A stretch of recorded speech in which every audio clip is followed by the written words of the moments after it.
bagaimana kabarnya hari ini? Bunda berdoa semoga anak-anak di rumah, ayah dan bunda dalam keadaan sehat walafiat. Amin, amin ya robbal alamin. Bertemu kembali dengan Bunda Putri.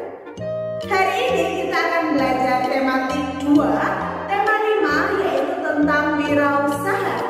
Yuk, sebelum kita belajar, mari kita berdoa terlebih dahulu. Yuk, semuanya sikat berdoa.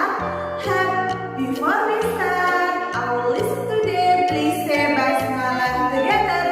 Bismillahirrahmanirrahim. Untuk menambah semangat anak-anak, Bunda punya nyanyian. Tahu lagunya Kring-Kring Ada Sepeda? Ya, Bunda sudah ubah liriknya ya. Yuk anak-anak ikuti. 1, 2, 3. Anak-anak kelas 6 yang solih dan solihah, mari kita belajar tematik bersama Bunda. Jangan lupa berdoa, kerjakanlah tugasnya, tetap selalu semangat dan selalu bergembira. Kita ulangi sekali lagi ya. Yuk, 1, 2, 3. Anak-anak kelas 6 yang solih dan solihah, mari kita belajar tematik bersama Bunda. Jangan lupa berdoa, kerjakanlah tugasnya, tetap selalu semangat dan selalu bergembira. Bagaimana? Anak-anak sudah tambah semangatnya ya? Baik anak-anak Bunda, mari anak-anak buka buku tema 5, yaitu tentang wirausaha. Kita akan belajar muatan pelajaran PKN, IPS, dan SPDP. Mari anak-anak simak materi dari Bunda. Hari ini kita akan belajar tematik 2, tema 5 tentang wirausaha, muatan pelajaran PKN, IPS, dan SPDP. Pada PKN, kita akan belajar tentang kerja keras berbuah kesuksesan. Yang pertama, kita belajar keberagaman wirausaha di lingkungan sekitar. Antar pemilik usaha maupun masyarakat harus menghargai keberagaman kegiatan wirausaha yang ada. Keberagaman tersebut bermanfaat karena dapat memenuhi kebutuhan masyarakat. Yang kedua, kita belajar tentang keberagaman wirausaha dalam kehidupan sehari-hari. Setiap orang yang mempunyai wirausaha tentunya ingin mengembangkan usahanya menjadi maju. Kerja keras dan semangat pantang menyerah merupakan sikap yang dapat membuat sebuah usaha menjadi maju dan berkembang pesat. Sikap dalam berwirausaha. Kita harus memiliki sikap jujur, disiplin, optimis, bertanggung jawab, kemudian bijak menentukan pilihan, mengakui kesalahan dan menerima kritik, saling menghormati dan menghargai antar pemilik usaha, kemudian bekerja keras untuk memajukan usahanya dengan cara yang baik, kemudian melakukan persaingan usaha secara sehat, dan pantang menyerah saat menghadapi hambatan. Selanjutnya, tidak sungkan untuk meminta bantuan orang lain ketika membutuhkan pertolongan dan juga selalu mengembangkan usahanya sesuai dengan perkembangan zaman. Manfaat berwirausaha sejak kecil, yaitu yang pertama melatih kreativitas, melatih anak berinteraksi dengan orang lain, meningkatkan kepercayaan diri, menghindari perilaku konsumtif dan mempelajari untung dan rugi. Kemudian pada IPS kita akan belajar yaitu tentang peran dan posisi Indonesia di bidang ekonomi dalam lingkup ASEAN. Yang pertama tentang pertukaran sandang. Indonesia menjual batik-batik buatan pengrajin Indonesia ke negara-negara ASEAN. Indonesia juga mengekspor kain wol dan kapas yang merupakan bahan baku pembuatan pakaian. Indonesia mengimpor mesin-mesin pembuat pakaian berskala besar dari Singapura. Dan juga Indonesia juga mengimpor benang sintetis dari Malaysia. Yang kedua, pertukaran pangan. Hasil pangan Indonesia seperti tepung tapioka, lada, dan gina diekspor ke Singapura. Sementara itu, kopi dan sayuran diekspor ke Malaysia.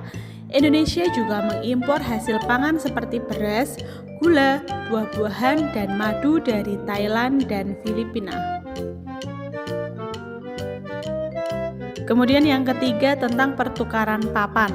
Hasil hutan Indonesia seperti kayu banyak diekspor ke negara-negara ASEAN seperti kayu jati ke Malaysia, kayu lapis ke Thailand, dan kayu mahoni ke Singapura. Kemudian semen putih sebagai bahan baku pembuatan rumah diimpor dari Filipina. Nah, materi yang ketiga tentang SBDP, kita akan belajar tentang reklame. Yang pertama yaitu perkembangan reklame. Reklame selalu mengalami pembaruan atau inovasi. Misalnya, iklan dalam bentuk spanduk bahan kain atau plastik dirasa kurang efektif pada malam hari karena tidak terbaca dengan jelas saat malam hari. Oleh karena itu, muncullah reklame menggunakan neon box, videotron, dan megatron. Nah, berikut adalah contoh dari neon box dan juga videotron. Begitu pula pembuatan spanduk model sablon yang sebelumnya dibuat secara konvensional, sekarang sudah banyak menggunakan printer. Printer untuk mencetak spanduk disebut dengan Metromedia Teknologis atau MMT. Hal-hal yang harus diperhatikan dalam membuat reklame. Yang pertama, desain harus sederhana. Yang kedua, menggunakan kata atau kalimat yang singkat dan padat. Ketiga, jenis huruf jelas dan besar. Yang keempat, berwarna kontras. Keempatnya itu harus diperhatikan dengan tujuan memudahkan pembaca dan menarik dengan isi reklame.